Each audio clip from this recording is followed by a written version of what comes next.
ನಮ್ಮ ಕರ್ನಾಟಕ ಸುದ್ದಿಗೆ ಸ್ವಾಗತ. ನಾನು ಸವಿತಾ ದೊಡ್ಡಯ್ಯ. ಕೊಲೆ ಸಂಚು ಪ್ರಕರಣ ಸಂಬಂಧ ಇಂದು ತುಮಕೂರು ಎಸ್ಪಿ ಕಚೇರಿಗೆ ಆಗಮಿಸಿ ಎಂಎಲ್ಸಿ ರಾಜೇಂದ್ರ ರಾಜಣ್ಣ ಅವರು ಎಸ್ಪಿಗೆ ದೂರು ಸಲ್ಲಿಸಿದ್ದಾರೆ. ಇಂದು ತುಮಕೂರಿನ ಎಸ್ಪಿ ಕಚೇರಿಗೆ ಆಗಮಿಸಿದ ಎಂಎಲ್ಸಿ ರಾಜೇಂದ್ರ ಅವರು ಎಸ್ಪಿ ಅಶೋಕ್ ವೆಂಕಟ್ ಅವರಿಗೆ ದೂರು ಸಲ್ಲಿಸಿದರು. ನಿನ್ನೆ ಡಿಐಜಿಗೆ ದೂರು ಸಲ್ಲಿಸಿದ ಅವರು ಡಿಐಜಿ ನಿರ್ದೇಶನದ ಮೇರೆಗೆ ಬೆಂಬಲಿಗರೊಂದಿಗೆ ಎಸ್ಪಿ ಕಚೇರಿಗೆ ಬಂದ ರಾಜೇಂದ್ರ ಅವರು ತುಮಕೂರು ಎಸ್ಪಿಗೆ ದೂರು ಸಲ್ಲಿಸಿದ್ದಾರೆ.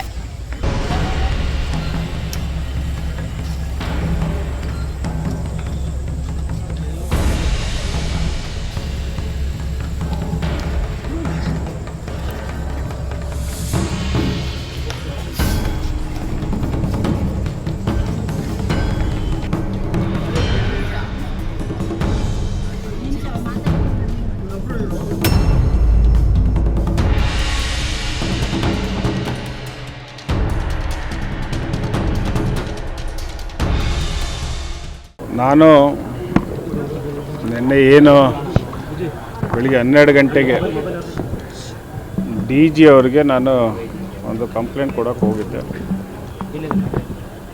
ಸೊ ನನ್ನ ವಿಚಾರದ ಮೇಲೆ ಹನಿ ಟ್ರ್ಯಾಪ್ ಅನ್ನೋವಂಥ ವಿಚಾರ ನಾನೆಲ್ಲೋ ಪ್ರಸ್ತಾಪವನ್ನು ಮಾಡಿಲ್ಲ. ನನಗೆ ಫೋನ್ಸ್ ಕಾಲ್ಸ್ ಬರ್ತಿದೆ ಅಂತ ನಾನು ಹೇಳ್ತಾ ಇದ್ದಿದ್ದು. Phones calls, message, video call ಬರ್ತಿದೆ ಅಂತ ನಾನು ಹೇಳಿರೋವಂಥದ್ದು.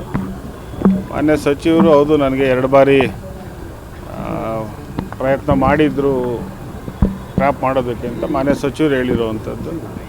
ಸೊ ಅವರು ಮಾನ್ಯ ಗೃಹ ಸಚಿವರಿಗೆ ಭೇಟಿ ಮಾಡಿ ಆ ಒಂದು ತನಿಖೆ ಆಗಬೇಕು ಅಂತ ಅದನ್ನು ಕಾಪಿಯನ್ನು ಕೊಟ್ಟಿರೋವಂಥದ್ದು ನಿಮಗೆಲ್ಲ ಗೊತ್ತೇ ಇದೆ. ನಾನು ನಿನ್ನೆ DG ಅವ್ರಿಗೆ ಹೋಗಿ ಏನು ನನ್ನ ಮೇಲೆ ಒಂದು ಸುಪಾರಿಯನ್ನು ಕೊಟ್ಟಿದ್ದಾರೆ, ಆ ಸುಪಾರಿಯನ್ನು ಕೊಟ್ಟಿರೋವಂಥವ್ರಿಗೆ ಮತ್ತು ಅದ್ರ ಬಗ್ಗೆ ಒಂದು ಆಡಿಯೋ ಕ್ಲಿಪ್ ಏನಿದೆ, ಆ ಆಡಿಯೋ ಕ್ಲಿಪ್ಪನ್ನು ನಾನು ನಿನ್ನೆ DG ಅವ್ರಿಗೆ ಬೆಳಿಗ್ಗೆ 12 ಗಂಟೆಗೆ ಕೊಟ್ಟೆ. DG ಅವರು ಅದನ್ನು ಇಲ್ಲ ನಿಮ್ಮ ಜಿಲ್ಲೆಯಲ್ಲಿ SP ಅವ್ರಿಗೆ ಕೊಡೋಕ್ಕೆ ಹೇಳಿದರು. ಸೊ ಇವತ್ತು ನಾನು ಬೆಳಿಗ್ಗೆ 11 ಗಂಟೆಗೆ SP ಅವ್ರನ್ನ ಬರ್ತೀನಿ ಅಂತ ಹೇಳಿದೆ. ಈಗ ಬಂದು ನಾನು SP ಅವ್ರಿಗೆ ಆ ಕಂಪ್ಲೇಂಟನ್ನು ಕೊಟ್ಟಿದ್ದೀನಿ. ಸೊ ಇದ್ರ ಮೇಲೆ FIR ಮಾಡಬೇಕು ಅಂತ ಮಾತನ್ನು ಈಗ ನಾನು ಇಲ್ಲಿ ಹೇಳಿದ್ದೀನಿ. ಅದನ್ನು ಲೋಕಲ್ಲಾಗಿ ನಮ್ಮ ಕ್ಯಾಸಂಡ್ರಾ ಸ್ಟೇಷನ್ಗೆ ಬರುತ್ತೆ. ಆ ಕ್ಯಾಸಂಡ್ರಾ ಸ್ಟೇಷನಲ್ಲಿ FIR ಲಾಡ್ಜ್ ಮಾಡ್ತೀವಿ ಅಂತ ಮಾತನ್ನು SP ಅವರು ಈಗ ಹೇಳಿದ್ದಾರೆ. ಇದು ನನಗೆ ನವಂಬರಲ್ಲಿ ಏನು ನನ್ನ ಮಗಳು ಬರ್ಡೇ ನಡೆಯುತ್ತೆ ಮನೆಯಲ್ಲಿ. ಆ ಬರ್ಡೇ ವಿಚಾರದಲ್ಲಿ ಶಾಮಿಯಾನ ಬರೋವಂಥ ಸಂದರ್ಭದಲ್ಲಿ ಮನೆಗೆ ಬರ್ತಾರೆ. ಬಂದಂಥ ಸಂದರ್ಭದಲ್ಲಿ ಅಲ್ಲಿ ನನ್ನ ಕಾರ್ಗೆ ಒಂದು GPS ಫಿಕ್ಸ್ ಮಾಡಬೇಕು, ಟ್ರ್ಯಾಕರ್ ಮಾಡಬೇಕು ಅಂತ ಮಾತನ್ನು ಈಗ ಆಡಿಯೋ ಕ್ಲಿಪ್ಪಲ್ಲೆಲ್ಲ ಅದು ರೆಕಾರ್ಡ್ ಆಗಿರುವಂಥದ್ದು. ಸೊ ಅದು ಟೋಟಲಾಗಿ ಅದು 70 ಲಕ್ಷಕ್ಕೆ ಸುಪಾರಿ ಕೊಡುವಂಥದ್ದು. ಅದರಲ್ಲಿ 5 ಲಕ್ಷ ಅಡ್ವಾನ್ಸ್ ಬರುತ್ತೆ. 70 ಲಕ್ಷ ಟೋಟಲಾಗಿ ಮಾಡಬೇಕು ಅಂತ 5 ಲಕ್ಷ ಸುಪಾರಿ ಬರುತ್ತೆ. ಅದು ಏನಕ್ಕೆ ಸುಪಾರಿ ಕೊಟ್ಟಿದ್ದಾರೆ ಅದು ಯಾಕಂದರೆ ನನ್ನ ಮೇಲೆ ಯಾರಿಗೂ ಇಡೀ ರಾಜ್ಯದಲ್ಲಿ ಏನು ದ್ವೇಷ ಇಲ್ಲ. ಸೊ ನಾನು ಯಾರ ವಿಚಾರಕ್ಕೆ ಹೋಗೋದಿಲ್ಲ. ನಂದು ಯಾವುದು ರಿಯಲ್ ಎಸ್ಟೇಟ್ ಇಲ್ಲ. ನಾನಾಯಿತು, ನನ್ನ ಕೆಲಸ ಆಯಿತು. ಬಟ್ ಆದರೆ ಇದು ಏನಕ್ಕೆ ಮಾಡಿದ್ದಾರೆ, ಏನಾಗಿದೆ ಅನ್ನೋವಂಥದ್ದನ್ನು ನಾನು ತನಿಖೆ ಆಗಬೇಕು ಅಂತೇಳಿ ನಾನು ಇವತ್ತು ನೆನೆ DG ಅವ್ರಿಗೂ ಅದನ್ನೇ ಮಾತಾಡಿರುವಂಥದ್ದು ಮತ್ತು ಈಗ SP ಅವ್ರಿಗೂ ಅದನ್ನೇ ನಾನು ಹೇಳಿರುವಂಥದ್ದು. ಅಲ್ಲ, ಈಗ ಸುಪಾರಿ ಕೊಟ್ಟಿರೋದ್ರಲ್ಲಿ ಅದರಲ್ಲಿ ಭಾಳ ಜನದ ಹೆಸರಿದೆ. ಯಾರದ್ದು ಹೆಸರು ಅದರಲ್ಲಿ ಮೇಯ್ನಾಗಿ ಸೋಮ ಮತ್ತು ಭರತ್ ಅನ್ನೋರ್ದು ಒಂದು 2 ಹೆಸರು ಜಾಸ್ತಿ ಆ ಒಂದು ಆಡಿಯೋ ಕ್ಲಿಪ್ಪಲ್ಲಿ ಬರೋವಂಥದ್ದು. ಸೊ ಅದರಿಂದ ನಾನು ಯಾರೆಲ್ಲ ಇದ್ದಾರೆ ಆ ಒಂದು ತನಿಖೆ ಆಗಬೇಕು ಅಂತ ಹೇಳಿ ನಾನೀಗ SP ಅವ್ರನ್ನ ಕೇಳ್ತೀನಿ.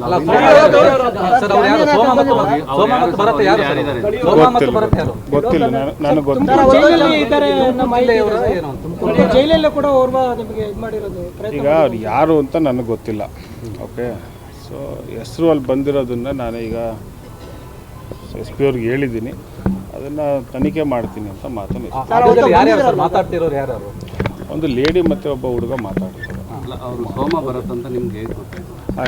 ಆಡಿಯೋದಲ್ಲಿದೆ, ಆಡಿಯೋ ಕ್ಲಿಪ್ಪಿಂಗಲ್ಲಿ ಅದು 18 ನಿಮಿಷದ ಕಾನ್ವರ್ಸೇಷನ್ ನನಗೆ ಇರುವಂಥದ್ದು.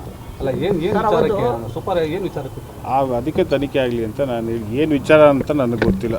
ಅವರು ಸುಪಾರಿ ಕೊಟ್ಟಿದ್ದಾರೆ, ಹೊಡಿಬೇಕು, ಮಂತ್ರಿ ಮಗನ ಹೊಡಿಬೇಕು ಅಂತ ಮಾತು ಬರುತ್ತಲ್ಲಿ. ಸೊ ಈಗ ಮಾತುಗಳಿದ್ದಂಥ ಸಂದರ್ಭದಲ್ಲಿ ಮನೆಗೆ ಮಗಳು ಬರ್ಡೇ ದಿವಸ ಹಿಂದಿನ ದಿವಸ ಬಂದು ಮಾಡಬೇಕು ಅಂತಲೂ ನಡೆಯುತ್ತೆ, ಕಾರಿಗೆ ಟ್ರ್ಯಾಕರ್ ಹಾಕಬೇಕು ಅಂತ ಮಾತು ನಡೆಯುತ್ತೆ. ಸೊ ಈಗೆಲ್ಲ ಅದು ಆಡಿಯೋ ಕ್ಲಿಪ್ಪಲ್ಲಿದೆ. ಸೊ ಆಡಿಯೋ ಕ್ಲಿಪ್ನ ನಾನು ಇವತ್ತು ಮಾನ್ಯ SP ಅವರು ಕೊಟ್ಟಿದ್ರು. ಗೊತ್ತಿಲ್ಲಪ್ಪ, ದ್ವೇಷ ಏನಕ್ಕೆ ಅಂತ ನಾನು ಹೇಳಿದ್ನಲ್ಲ, ದ್ವೇಷ ಏನಕ್ಕೆ ಅಂತ ಗೊತ್ತಿಲ್ಲ.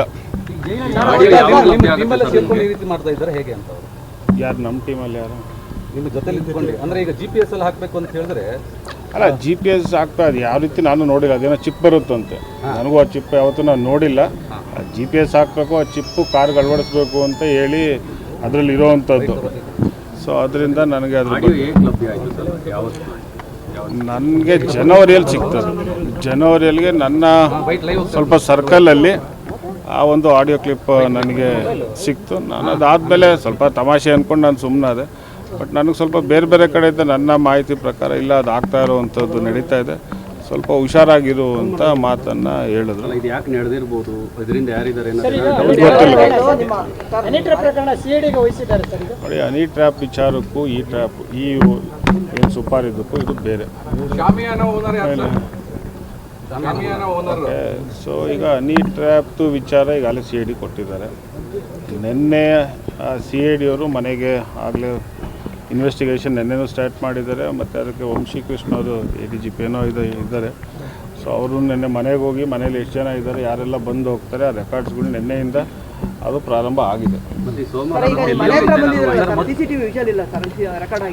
CCTV ಅದು ನಿಮಗೆ 60 days ಸಿಗುತ್ತೆ. ಅದು ನವೆಂಬರ್ ಬಂದಿರೋದ್ರಿಂದ ಅದು ಇಲ್ಲ. ಮಾಲೀಕರು ಒಂದು ಹೇಳ್ತೀನಿ ಕೇಳಿ. ಈಗ ಮಾಲೀಕರು ಅಂತ ಹೇಳ್ತಿದ್ದಾಗ ನೀವು ಅಲ್ಲಿ ಓಡೋಗ್ತೀರಪ್ಪ.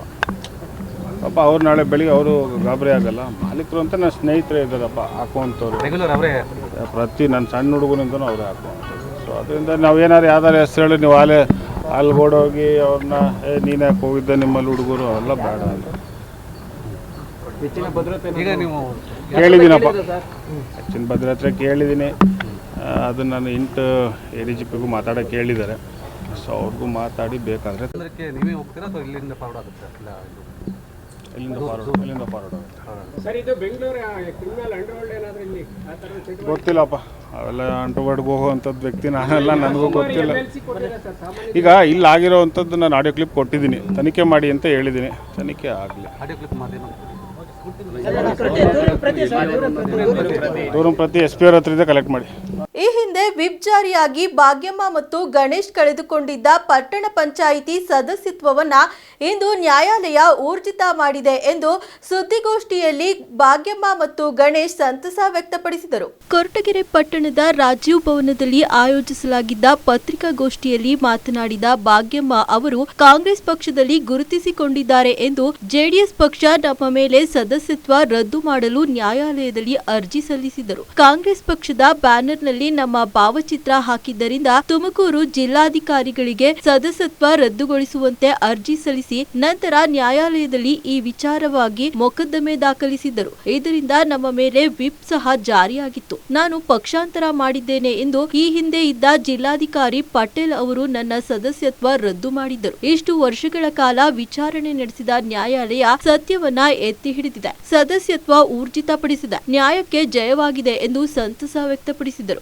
ನನಗೆ ಈ ವಿಚಾರದಲ್ಲಿ ಸ್ಪಂದಿಸಿ ನನಗೆ ಧೈರ್ಯ ತುಂಬಿದ ಗೃಹ ಸಚಿವ ಡಾಕ್ಟರ್ ಜಿ ಪರಮೇಶ್ವರ್ ಅವರಿಗೂ ಹಾಗೂ ಕೊರಟಗೆರೆ ಬ್ಲಾಕ್ ಕಾಂಗ್ರೆಸ್ ಅಧ್ಯಕ್ಷರಾದ ಅಶ್ವಥ್ ನಾರಾಯಣ್ ಹಾಗೂ ಅರಕೆರೆ ಶಂಕರ್, ಬಲರಾಮಯ್ಯ, ಓಬಳರಾಜು ಸೇರಿದಂತೆ ಎಲ್ಲಾ ಕಾಂಗ್ರೆಸ್ ಪಕ್ಷದ ಕಾರ್ಯಕರ್ತರಿಗೆ, ನನ್ನ ವಾರ್ಡ್ನ ಮತದಾರರಿಗೂ ನಾನು ಚಿರಋಣಿ ಎಂದು ತಿಳಿಸಿದರು. 9ನೇ ವಾರ್ಡ್ನ 4 ವರ್ಷದ ಕೆಲಸ 4 ತಿಂಗಳಲ್ಲಿ ಮಾಡುವ ಅವಕಾಶ ಸಿಕ್ಕಿದೆ. ಇದಕ್ಕೆ ಪಟ್ಟಣ ಪಂಚಾಯಿತಿ ಅಧ್ಯಕ್ಷರು, ಸದಸ್ಯರು ಹಾಗೂ ಅಧಿಕಾರಿಗಳು ನನಗೆ ಅವಕಾಶ ಕಲ್ಪಿಸಿ ವಾರ್ಡ್ನ ಅಭಿವೃದ್ಧಿಗೆ ಕೈಜೋಡಿಸಬೇಕು ಎಂದು ಹೇಳಿಕೊಳ್ಳುತ್ತೇನೆ ಎಂದು ತಿಳಿಸಿದರು. ಭಾಗ್ಯಮ್ಮ ಗಣೇಶ್ ಆದಂಥ ನಾನು 9ನೇ ವಾರ್ಡಿನ ಸದಸ್ಯರಾಗಿರುತ್ತೇನೆ ಹಾಗೂ ಈ ಹಿಂದೆ ನಡೆದಂತಹ ಚುನಾವಣೆಯಲ್ಲಿ ನಾನು ಗೆದ್ದು ಅಧಿಕಾರವನ್ನು ಸ್ವೀಕಾರ ಮಾಡಿದಂಥ ಸಂದರ್ಭದಲ್ಲಿ ಅಧ್ಯಕ್ಷ ಉಪಾಧ್ಯಕ್ಷರ ಚುನಾವಣೆಯಲ್ಲಿ ನಾನು ನನ್ನ ವೈಯಕ್ತಿಕ ಕಾರಣದಿಂದ ಅವತ್ತು ಗೈರಾಜರಾಗಿದ್ದೇನೆ. ಆಗ ಇಲ್ಲ ಸಲ್ಲದ ಆರೋಪಗಳನ್ನು ಹೊರಿಸಿ ನನ್ನ ಮೆಂಬರ್ಶಿಪ್ ಅಂದರೆ ಸದಸ್ಯತ್ವವನ್ನು ಕಳೆಯೋದಕ್ಕೆ ಕೆಲವರು ಮಾನ್ಯ ಜಿಲ್ಲಾ ನ್ಯಾಯಾಲಯಕ್ಕೆ ಕೇಸನ್ನು ಹಾಕಿರ್ತಾರೆ. ಅದರಂತೆಯೇ ನನ್ನ ಈ ಸದಸ್ಯತ್ವವನ್ನು ಆಗಿದ್ದಂತಹ ಜಿಲ್ಲಾಧಿಕಾರಿಗಳಾದಂತಹ ವೈ.ಎಸ್. ಪಾಟೀಲ್ ಸಾಹೇಬರು ನನ್ನ ಸದಸ್ಯತ್ವವನ್ನು ರದ್ದು ಮಾಡಿದ್ದಾರೆ. ಆಗ ತುಂಬ ಮನಸ್ಸಿಗೆ ನೋವಾಗುತ್ತೆ, ಮಾಡದೇ ಇರೋ ತಪ್ಪಿಗೆ ಶಿಕ್ಷೆಯನ್ನು ಅನುಭವಿಸ್ದಂಗಾಗುತ್ತೆ. ಆಗ ನಮಗೆ ಈ ಕ್ಷೇತ್ರದ ಜನಪ್ರಿಯ ಶಾಸಕರಾದಂಥ ಡಾಕ್ಟರ್ ಜಿ. ಪರಮೇಶ್ವರ್ ಸಾಹೇಬ್ರವರು ಸದ್ಯಕ್ಕೆ ಸಾವಿಲ್ಲ, ಒಳ್ಳೆಯದಾಗೇ ಆಗುತ್ತೆ, ಹೆದರಬೇಡಮ್ಮ, ನಾನು ನಿಮ್ಮ ಜೊತೆಲಿರ್ತೀನಿ ಅಂತ ಧೈರ್ಯ ತುಂಬಿ ನಮಗೆ ನ್ಯಾಯಾಲಯಕ್ಕೆ ಅಪೀಲ್ ಹೋದಂತೆ ನಮಗೆ ವಿಷಯವನ್ನು ತಿಳಿಸ್ತಾರೆ. ಆಗ ನಾವು ನ್ಯಾಯಾಲಯಕ್ಕೆ ಅರ್ಜಿಯನ್ನು ಹಾಕಿದಾಗ ನ್ಯಾಯಾಲಯದಲ್ಲಿ ನಮಗೆ ಸದಸ್ಯತ್ವ ಮುಂದುವರಿಯುವಂತೆ ಕೋರ್ಟ್ ನಮಗೆ ಆದೇಶವನ್ನು ಹೊರಡಿಸುತ್ತೆ. ಅದೇ ರೀತಿಯಾಗಿ ಅಲ್ಲಿಂದ ಇಲ್ಲಿನ ಜಿಲ್ಲಾ ನ್ಯಾಯಾಲಯಕ್ಕೆ ಒಂದು ಪ್ರತಿಯನ್ನು ಕಳಿಸ್ತಾರೆ. ಅಲ್ಲಿಂದ ಮತ್ತೆ ನಮ್ಮ ಪಟ್ಟಣ ಪಂಚಾಯಿತಿಗೆ ನನ್ನ 9ನೇ ವಾರ್ಡಿನ ಸದಸ್ಯತ್ವವನ್ನು ಮುಂದುವರಿಸುವಂತೆ ಆದೇಶವನ್ನು ಹೊರಡಿಸಿ ಮತ್ತೆ ಇಂದು ನನ್ನ ಸದಸ್ಯತ್ವ ನನಗೆ ಸಿಕ್ಕಿದೆ. ನನ್ನನ್ನು ಮತಗಳನ್ನು ಹಾಕಿ ಗೆಲ್ಲಿಸಿ ಬೆಂಬಲಿಸಿದಂಥ ನನ್ನ ಜನತೆಗೆ ಸೇವೆ ಮಾಡುವ ಭಾಗ್ಯ ಮತ್ತೆ ನನಗೆ ಸಿಕ್ಕಿದೆ. ಹಾಗೂ ಒಳ್ಳೆಯದಾಗುತ್ತೆ, ಸತ್ಯಕ್ಕೆ ಸಾವಿಲ್ಲ ಅನ್ನೋದು ಈ ಒಂದು ಸಂದರ್ಭದಲ್ಲಿ ಹೇಳೋದಕ್ಕೆ ನಾನು ಇಷ್ಟಪಡ್ತೀನಿ. ಮಾನ್ಯ ಗೃಹ ಸಚಿವರು, ಕರ್ನಾಟಕ ಸರ್ಕಾರ ಡಾಕ್ಟರ್ ಜಿ. ಪರಮೇಶ್ವರ್ ಕೊರಟಗೆರೆ ಕ್ಷೇತ್ರದ ಜನಪ್ರಿಯ ಶಾಸಕರ ಆದೇಶದಂತೆ ಮತ್ತು ಏನಿವತ್ತು ಭಾಗ್ಯಮ್ಮ ಗಣೇಶ್ ಅವರ ಸದಸ್ಯತ್ವವನ್ನು ವೈಯಕ್ತಿಕ ಕಾರಣಗಳಿಂದ JDSನ ಎಲ್ಲ ಸದಸ್ಯರು ಸೇರಿ ವೈಯಕ್ತಿಕವಾಗಿ ಅವನ್ನ ಅನರ್ಹರನ್ನಾಗಿ ಮಾಡಿಸಿದ್ದು DC ಕೋರ್ಟ್ನಲ್ಲಿ. ಇವತ್ತು ಅದನ್ನು ಏನು ಅವರು ಮೇಲ್ಮನವಿ ಸಲ್ಲಿಸಿದಾಗ ಹೈಕೋರ್ಟಿಂದ ಮತ್ತೆ ಒಂದು ಆದೇಶವನ್ನು ಮಾಡಿಸಿ ಮತ್ತೆ 9ನೇ ವಾರ್ಡ್ನ ಮೆಂಬರ್ ಆಗಿ ಭಾಗ್ಯಮ್ಮ ಗಣೇಶ್ ಅವರು ಮುಂದುವರಿಲಿ ಅಂತೇಳಿ ಆದೇಶ ಮಾಡಿದ್ದಾರೆ. ಅವರು ಇನ್ನೂ ಹೆಚ್ಚಿನ ರೀತಿಯಲ್ಲಿ ಆ ಕ್ಷೇತ್ರದಲ್ಲಿ ಆ ವಾರ್ಡ್ನಲ್ಲಿ ಕೆಲಸ ಮಾಡಲಿ, ಒಳ್ಳೆ ಆ್ಯಕ್ಟಿವ್ ಆಗಿ ಕೆಲಸ ಮಾಡ್ತಾರೆ. ಅವ್ರ ಮೆಂಬರ್ಶಿಪ್ಪು ಹೋಯಿತು ಅಂತಲೂ ಕೂಡ ಯಾವತ್ತೂ ಅವ್ರ ಮನೇಲಿಲ್ಲ, ವಾರ್ಡ್ನಲ್ಲಿ ಓಡಾಡ್ತಾ ಇದ್ದಾರೆ, ಜನಗಳ ಕಷ್ಟ ಸುಖದಲ್ಲಿ ಸ್ಪಂದಿಸ್ತಾ ಇದ್ದಾರೆ, ಎಲ್ಲ ಕೆಲಸ ಕಾರ್ಯಗಳನ್ನ ಮಾಡ್ತಾ ಇದ್ದಾರೆ. ಇದನ್ನು ಡಾಕ್ಟರ್ ಜಿ. ಪರಮೇಶ್ವರ್ ಅವರು ತನ್ನಂಥ ಅಭಿವೃದ್ಧಿ ಕೆಲಸಗಳನ್ನ ಮನೆಗೆ ತಲುಪಿಸೋ ವಿಚಾರದಲ್ಲಿರಲಿ, ಗ್ಯಾರಂಟಿ ಯೋಜನೆಗಳ ಬಗ್ಗೆ ಹೋಗಿ ಒಂದು ಅವೇರ್ನೆಸ್ ಮೂಡಿಸೋದಲ್ಲಿರಲಿ, ಎಲ್ಲ ರೀತಿಯಲ್ಲೂ ಸಹಕಾರ ಕೊಡ್ತಾ ಇದ್ದಾರೆ. ಅವ್ರಿಗೆ ಮುಂದಿನ ದಿನಗಳಲ್ಲಿ ಒಂದು ಹೆಚ್ಚಿನ ರೀತಿಯ ಅಧಿಕಾರ ಸಿಗಲಿ, ಒಳ್ಳೆಯದಾಗಲಿ ಅಂತ ನಾನು ಆಶಿಸ್ತೀನಿ. ವೈಯಕ್ತಿಕ ಜೊತೆಗಿದ್ದೇ ಆ ಥರ ಏನು ಯಾವುದೇ ಪಕ್ಷದ ರಾಜ್ಯಾಧ್ಯಕ್ಷರಾಗಲಿ ಬೇರೆ ಚಿಕ್ಕ ಮೇಲೆ ಬ್ರಹ್ಮಾಸ್ತ್ರ ಮಾಡುವಂಥದ್ದು ಸರ್. ಈಗ ಮೇಲೆ ಬ್ರಹ್ಮಾಸ್ತ್ರ ಆಗ್ತಾರೆ, ಇನ್ನು ದೊಡ್ಡವ್ರ ಮೇಲೆ ಯಾರು ಆಗಲ್ಲ. ಕಾಂಗ್ರೆಸ್ ಪಕ್ಷದ ಸದಸ್ಯತ್ವವನ್ನು ಪಡೆದಿದ್ದಾರೆ ಸರ್. ಈಗ ಸದ್ಯಕ್ಕೆ ಕಾಂಗ್ರೆಸ್ ಪಕ್ಷ ನಾವು ಸದಸ್ಯತ್ವ ಪಡೆದಿಲ್ಲ. ಅವರು ಈಗ ಅದೇ ಪಾರ್ಟಿನಲ್ಲೇ ಇದ್ದಾರೆ. ಮುಂದಿನ ದಿನಗಳಲ್ಲಿ ಅವರು ನಿರ್ಣಯ ತಗೊಂತಾರೆ, ಒಳ್ಳೆ ರೀತಿಯಲ್ಲಿ ಒಳ್ಳೆಯ ಸಮಯದಲ್ಲಿ ನಿರ್ಣಯ ತಗೊಂತಾರೆ. ಈಗ ಸದ್ಯಕ್ಕೆ ಅವರು JDS ಸದಸ್ಯರು, ಹಾಗಾಗಿ ಅವರು ಅಲ್ಲೇ ಮುಂದುವರಿತಾರೆ, ಹಾಗೆ ಮುಂದುವರಿತಾರೆ. ಮತ್ತು ವೇದಿಕೆಯಲ್ಲಿ ಹಾಜರಾಗಿರ್ತಕ್ಕಂಥ ಎಲ್ಲ ನಮ್ಮ ಉದಾಹರಣೆ ಅಧ್ಯಕ್ಷರೇ ಮತ್ತು ಇತರ ಎಲ್ಲ ವಿವಿಧ ಘಟಕಗಳ ಪದಾಧಿಕಾರಿಗಳೇ ಮತ್ತು ನಮ್ಮ ಪಕ್ಷದ ಮುಖಂಡರೇ, ಇವತ್ತು ಈ ಪತ್ರಿಕಾಗೋಷ್ಠಿ ಉದ್ದೇಶ ಏನಪ್ಪ ಅಂತಂದರೆ ಭಾಗ್ಯಮ್ಮ ಗಣೇಶ್ ಅವ್ರನ್ನ ಸದಸ್ಯರನ್ನ ರದ್ದುಗೊಳಿಸಲಿಕ್ಕೆ ಏನು ಕಳೆದ ಅಧ್ಯಕ್ಷ ಮತ್ತು ಅವರ ಟೀಮ್ ಹೊರಟಿತ್ತು. ಯಾವುದೋ ಚುನಾವಣೆಯಲ್ಲಿ ಬ್ಯಾನರ್ ಹಾಕಿದ ಹೆಗಲ ಮೇಲೆ ಅಂತಕ್ಕಂಥದ್ದು ಒಂದು ಆ ಕಾನ್ಸೆಪ್ಟ್. ಅದನ್ನ ಇಟ್ಕೊಂಡವರು ಸದಸ್ಯರು ಮಾಡೋಕ್ಕೆ ಜಿಲ್ಲಾಧಿಕಾರಿಗಳಿಗೆ ಅವರು ಲೆಟರ್ ಬರೆದು ಅಲ್ಲಿ ಕೂಡ ಅವರ ಸದಸ್ಯರು ರದ್ದು ಮಾಡಿ ಹೈಕೋರ್ಟಲ್ಲಿ ಇವತ್ತು ಊರ್ಜಿದ್ದಾರೆ. ಅಂದರೆ ಸದಸ್ಯರ ರದ್ದು ಮಾಡೋದು ತಪ್ಪು, ಸರಿ ಇಲ್ಲ, ಬ್ಯಾನರ್ ಹಾಕಿ ಮೆಂಬರ್ಶಿಪ್ ಅಂತ ಆಗೋದಿಲ್ಲ ಅಂತಕ್ಕಂಥ ತೀರ್ಮಾನ ತಗೊಂಡು ಇವತ್ತು ತಿರ್ಗಾ ಅವರ ಸದಸ್ಯರನ್ನು ರದ್ದುಪಡಿಸಿದ್ದಾರೆ. ಇವರು ಹಿಂದೆ ಕೂಡ ಅವರು ಕೋರ್ಟ್ ಹೋದ್ಮೇಲೆ ಅವರು ನಮ್ಮ ಪಾರ್ಟಿಯಲ್ಲಿ ನಿಲ್ಲಿಸ್ಕೊಂಡಿದ್ರು. ಘೋಷಣೆ ಇವತ್ತು ರದ್ದಾಗಿ ನೋಡಬೇಕು. ಅವರು ನಮ್ಮ ಪಾರ್ಟಿ ಸದಸ್ಯರಾಗಿ ನಮ್ಮಲ್ಲಿ ಮೆಂಬರ್ ಆಗಿ ಬಂದಿದ್ದೇನೆ. ಅದಕ್ಕೆ ಆ ಸಂತೋಷದ ಈಗಾಗಲೇ ನ್ಯಾಯಾಲಯ ಮತ್ತು DC ಎಲ್ಲ ಕಡೆ ಕೂಡ ಅವರು ಅನುಚಿತ ಆಗಿದೆ, ಊರ್ಜಿತ ಆಗಿದೆ. ಅದರಿಂದ ಬಹಳ ಸಂತೋಷವಿದ್ದಾರೆ. ಮೊನ್ನೆ ಕೂಡ ಮಂಜುಳಾ ಗಣೇಶ್ ಅವರು ಸದಸ್ಯರಾಗಿ ಪಟ್ಟಣ ಪಂಚಾಯತ್ ಬಂದಿದ್ದಾರೆ. ನಮ್ಮ ಭಾಗ್ಯಮ್ಮ ಗಣೇಶ್ ಅವರಿಗೆ ಅವಿತ ಸದಸ್ಯತ್ವ ಬಂದಿದೆ. ಅದಕ್ಕೆ ನಮಗೆ ತುಂಬ ಸಂತೋಷವಾಗ್ತದೆ. ಆದ್ದರಿಂದ ಈಗ ಅವರು ಸಕ್ರಿಯವಾಗಿ ಎಲ್ಲ ಜನಸೇವೆ ಮಾಡೋದಕ್ಕೆ ಸಿದ್ಧರಾಗಿದ್ದಾರೆ. ಅದಕ್ಕೋಸ್ಕರ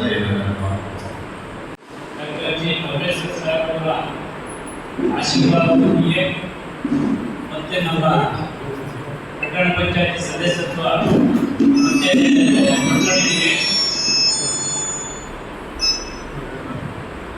2021ರಲ್ಲಿ ಜಿಲ್ಲಾಧಿಕಾರಿ ನ್ಯಾಯಾಲಯದಲ್ಲಿ ನಮ್ಮ ಸದಸ್ಯತ್ವವನ್ನು ಮಾಡಿದ್ದು ನಾವು ಘನತೆಯುಕ್ತ ನ್ಯಾಯಾಲಯ ಕೈಗೊಂಡು ಹೋಗಿದ್ವಿ. ಘನತೆಯುಕ್ತ ನ್ಯಾಯಾಲಯ ನಮಗೆ ಐತಿಹಾಸಿಕ ಒಂದು ತೀರ್ಪನ್ನು ಕೊಟ್ಟಿದೆ.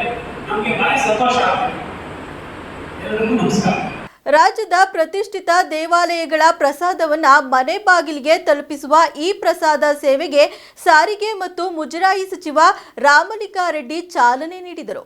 ಬೆಂಗಳೂರಿನ ಶಾಂತಿನಗರದ ಸಾರಿಗೆ ಆಯುಕ್ತರ ಕಚೇರಿಯಲ್ಲಿ ನಡೆದ ಕಾರ್ಯಕ್ರಮದಲ್ಲಿ ರಾಜ್ಯದ 14 ದೇವಾಲಯಗಳನ್ನು ಆಯ್ಕೆ ಮಾಡಿ ಪ್ರಾಯೋಗಿಕ ಪ್ರಸಾದ ಸೇವೆಗೆ ಚಾಲನೆ ನೀಡಲಾಗಿದೆ. ದೇಗುಲಗಳಲ್ಲಿ ದಟ್ಟಣೆ ಹೆಚ್ಚಿರುವ ಹಿನ್ನೆಲೆಯಲ್ಲಿ ಭಕ್ತರ ಅನುಕೂಲಕ್ಕಾಗಿ ಸರ್ಕಾರ ಈ ವ್ಯವಸ್ಥೆ ಮಾಡಿದೆ. ಮುಜರಾಯಿ ಇಲಾಖೆಯ ಪ್ರಮುಖ ದೇವಾಲಯಗಳ ಪ್ರಸಾದವನ್ನ ಭಕ್ತರ ಮನೆ ಬಾಗಿಲಿಗೆ CSC E governor service India limited ಸಹಯೋಗದೊಂದಿಗೆ ಅನುಷ್ಠಾನಗೊಳಿಸಿ ಜಾರಿಗೆ ತರಲಾಗಿದೆ. ಈ ದೇವಾಲಯಗಳಲ್ಲಿ ಕಲ್ಲು ಸಕ್ಕರೆ, ಬಾದಾಮಿ, ಗೋಡಂಬಿ, ದ್ರಾಕ್ಷಿ, ಬಸ್, ಕುಂಕುಮ, ಬಿಲ್ವಪತ್ರೆ, ಹೂ, ತುಳಸಿ ಮತ್ತು ದೇವಾಲಯದ ಸ್ತೋತ್ರಗಳನ್ನು ತರಿಸಿಕೊಳ್ಳಬಹುದು.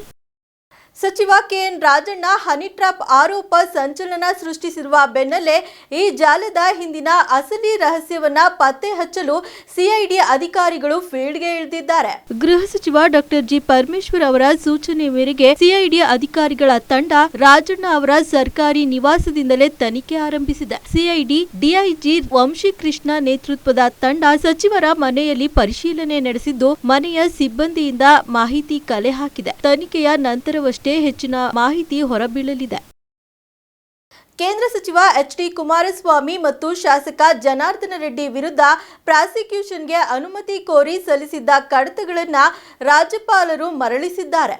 ಅಕ್ರಮ ಗಣಿಗಾರಿಕೆ ಪ್ರಕರಣದಲ್ಲಿ HD ಕುಮಾರಸ್ವಾಮಿ ವಿರುದ್ಧ ಆರೋಪ ಪಟ್ಟಿ ಸಲ್ಲಿಕೆಗೆ SIT ಹಾಗೂ ಆದಾಯ ಮೀರಿ ಆಸ್ತಿ ಸಂಪಾದನೆ ಪ್ರಕರಣದಲ್ಲಿ ರೆಡ್ಡಿ ಮೇಲೆ ದೋಷಾರೋಪ ಪಟ್ಟಿ ಸಲ್ಲಿಸಲು ಪ್ರಾಸಿಕ್ಯೂಷನ್ಗೆ ಅನುಮತಿ ಕೋರಲಾಗಿತ್ತು. ಆದರೆ ಕೆಲ ತಾಂತ್ರಿಕ ಕಾರಣ ಮುಂದಿಟ್ಟು ಸ್ಪಷ್ಟನೆ ಕೋರಿ ರಾಜ್ಯಪಾಲರು ಆರೋಪ ಪಟ್ಟಿ ಮರಳಿಸಿದ್ದಾರೆ. ಕರ್ನಾಟಕದ ಬಹುತೇಕ ಜಿಲ್ಲೆಗಳಲ್ಲಿ ಏಪ್ರಿಲ್ 3ರವರೆಗೆ ಮಳೆಯಾಗಲಿದೆ ಎಂದು ಹವಾಮಾನ ಇಲಾಖೆ ಮುನ್ಸೂಚನೆ ನೀಡಿದೆ.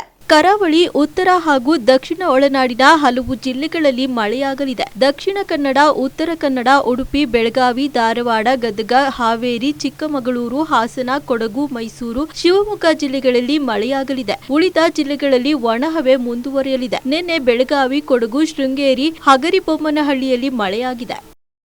ಲಂಡನ್ನ ಆಕ್ಸ್ಫರ್ಡ್ ಯೂನಿವರ್ಸಿಟಿಯಲ್ಲಿ ಭಾಷಣ ಮಾಡುತ್ತಿದ್ದ ಬಂಗಾಳ ಸಿಎಂ ಮಮತಾ ಬ್ಯಾನರ್ಜಿ ವಿದ್ಯಾರ್ಥಿಗಳಿಂದ ಪ್ರತಿಭಟನೆ ಎದುರಿಸಬೇಕಾಯಿತು. ಚುನಾವಣೆ ಸಮಯದಲ್ಲಿ ಬಂಗಾಳದ ಹಿಂಸಾಚಾರ, ಆರ್ಜೇಕರ್ ಆಸ್ಪತ್ರೆಯಲ್ಲಿ ವೈದ್ಯೆಯ ಹತ್ಯೆ ಮತ್ತು ಹಣಕಾಸಿನ ಹಗರಣಗಳ ಬಗ್ಗೆ ವಿವರಿಸುವಂತೆ ಮಮತಾ ವಿರುದ್ಧ ಘೋಷಣೆ ಕೂಗಿದರು. ಇದು ರಾಜಕೀಯ ವೇದಿಕೆ ಅಲ್ಲ. ಹೋರಾಡಬೇಕಾದರೆ ಬಂಗಾಳಕ್ಕೆ ಬನ್ನಿ, ನಿಮ್ಮ ಪಕ್ಷ ಬಲಪಡಿಸಿ ಹೋರಾಡಿ ಎಂದು ಮಾತು ಮುಂದುವರೆಸಿದರು.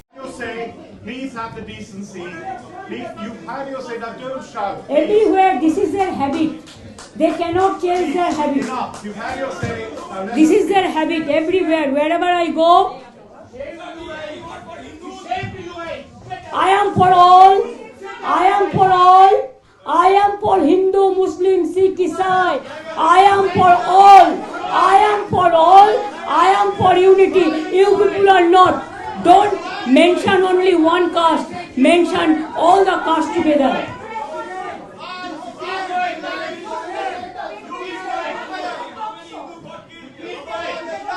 When your same thing can be repeated when your leaders will visit. Please remember this. It is not proper. You are my brother and sister. Don't do politics here. It is very easy to do the politics here, to do the narrative work here, to see the negative work here. But please, my ultra-left friends and the left friends and some communal forces. Jammu ಮತ್ತು ಕಾಶ್ಮೀರದಲ್ಲಿ ಭಯೋತ್ಪಾದಕರೊಂದಿಗೆ ನಡೆದ ಗುಂಡಿನ ಚಕಮಕಿಯಲ್ಲಿ 4 ಪೊಲೀಸರು ಹುತಾತ್ಮರಾಗಿದ್ದಾರೆ. ಕಥುವಾ ಜಿಲ್ಲೆಯಲ್ಲಿ encounter ನಡೆದಿದ್ದು 2 ಉಗ್ರರನ್ನ ಹೊಡೆದುರುಳಿಸಿದ್ದಾರೆ. ಜಮ್ಮು ಮತ್ತು ಕಾಶ್ಮೀರದಲ್ಲಿ ಭಯೋತ್ಪಾದಕರೊಂದಿಗೆ ನಡೆದ ಗುಂಡಿನ ಚಕಮಕಿಯಲ್ಲಿ 4 ಪೊಲೀಸರು ಹುತಾತ್ಮರಾಗಿದ್ದಾರೆ. ಕಥುವಾ ಜಿಲ್ಲೆಯಲ್ಲಿ ಎನ್ಕೌಂಟರ್ ನಡೆದಿದ್ದು 2 ಉಗ್ರರನ್ನ ಹೊಡೆದುರುಳಿಸಲಾಗಿದೆ. ಇನ್ನು 3 ರಿಂದ 4 ಉಗ್ರರು ಸ್ಥಳದಲ್ಲಿ ಅಡಗಿ ಕುಳಿತಿದ್ದಾರೆ ಎನ್ನಲಾಗಿದೆ. ಭದ್ರತಾ ಪಡೆಗಳು ನಗರ್ ಉಪನಗರದ ಅರಣ್ಯದಲ್ಲಿ ಕಾರ್ಯಾಚರಣೆ ನಡೆಸುತ್ತಿದ್ದಾಗ ಎನ್ಕೌಂಟರ್ ಆರಂಭವಾಯಿತು. ಗುಂಡಿನ ಚಕಮಕಿಯಲ್ಲಿ 5 ಪೊಲೀಸರು ಸಹ ಗಾಯಗೊಂಡಿದ್ದಾರೆ. ಎಷ್ಟಿತ್ತು ಈ ಹೊತ್ತಿನ ಸುದ್ದಿ ಮತ್ತು ಮನೋರಂಜನೆಗಾಗಿ ನೋಡ್ತಾ ಇರಿ ನಮ್ಮ ಕರ್ನಾಟಕ ಟಿವಿ. ಇದು ಕನ್ನಡಿಗರ ಭರವಸೆ.